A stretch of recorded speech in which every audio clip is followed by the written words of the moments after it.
வணக்கம் அன்பா. நிகழ்ச்சி மூலமாக உங்களை சந்திப்பதில் பெரும் மகிழ்ச்சி அடைகிறேன். வாழ்க்கையில் வெற்றி பயன் நோக்கி பயணம் செய்து கொண்டிருக்கிறீர்கள். இந்த பயணங்கள் நல்ல முறையில் வெற்றி பெற என் அன்பின் வாழ்த்துக்கள். நீங்கள் நல்லா இருப்பீங்க. இப்போ இருக்கிறத விட 1000 மடங்கு அதிகமாகும்படி சேனைகள் கர்த்தர் தாமே சொல்லியபடியே உங்களை ஆசீர்வதித்து உங்களை தேவன் பல மடங்கு உயர்த்துவாராக. நல்லா கவனிச்சு பாருங்கள். இன்றைக்கு இருக்கிற காலகட்டங்களில் இருக்கிற சூழ்நிலைகள், உங்களை சுற்றி இருக்கிற பிரச்சனைகள், பிராபங்களை கண்டு ஒருபோதும் சோர்ந்து போகாதீங்க. இந்த உலகத்தில் 2 விதமான நிலையில் ஆண்டவர் இந்த உலகத்தில் நம்மை வாழும்படியாக இருக்கிறார், வாழும்படியாக விரும்புகிறார், அவர் எதிர்பார்த்துக்கணும். ஏன்னா அந்த 2 காரியம் தான் ரொம்ப அவசியம். இதுதான் உங்கள் நோக்கத்தை சரியான விதத்தில் செயல்படுத்த. ஒன்று, சரீரத்தில் ஆரோக்கியமாக இருக்க வேண்டும். சரீரத்தில் எந்த விதமான பலவீனங்கள், வியாதி இருக்கும்போது மைண்டு பாதிக்கப்படும். 2வது, கடன் இல்லாதபடி வாழணும். இந்த உலகத்தில் கடன் என்ற நெருக்கடிகள், வாழ்க்கையில் ஒன்றும் இல்லாமல் எது வீட்டில் ஒன்றுமே இல்லாதபடிக்கு வாழ்கிறது அர்த்தமற்ற வாழ்க்கைகள்.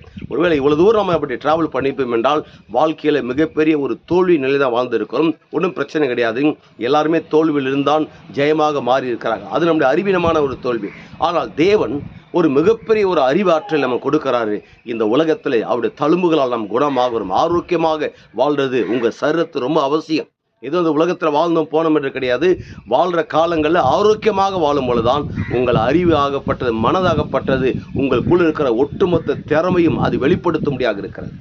2வது, பொருளாதாரத்தில் நீங்கள் உச்சகட்டத்தை அடைய வேண்டும். நீங்கள் யாரும் ஒரு எதிர்பார்த்து வாழ்றதில்லை.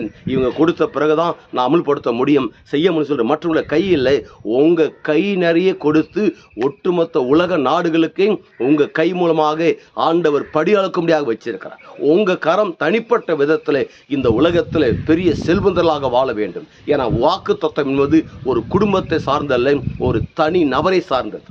அவள் என்ன, நிச்சயமாக நான் உன்னை ஆசீர்வதித்து உன்னை பெருகவே பெருக பண்ணுவேன்னு சொல்லும் பொழுது உங்களுடைய வாக்கு தத்தங்கள் தனிப்பட்ட விதத்தில் அது ஜொலிக்கும் பொழுது உங்கள் தனிப்பட்ட அழைப்புகளும் நோக்கங்களும் சித்தங்களும் அது நிறைவேறும். அப்படி நிறைவேறும் போது என்ன இருக்குது, ஒட்டுமொத்த உலக நாடுகளுக்கு நம்ம ஆண்டவர் இயேசு கிறிஸ்து உங்களை கடன் கொடுக்கும்படியாக வைக்கிறார். நீங்கள் வற்றாத நீரூற்றை போல் இருப்பாய் என்று சொல்லி உங்களது விடைபெறுகிறேன். உங்கள் நண்பன் ரவி, பெரியபாளையம்.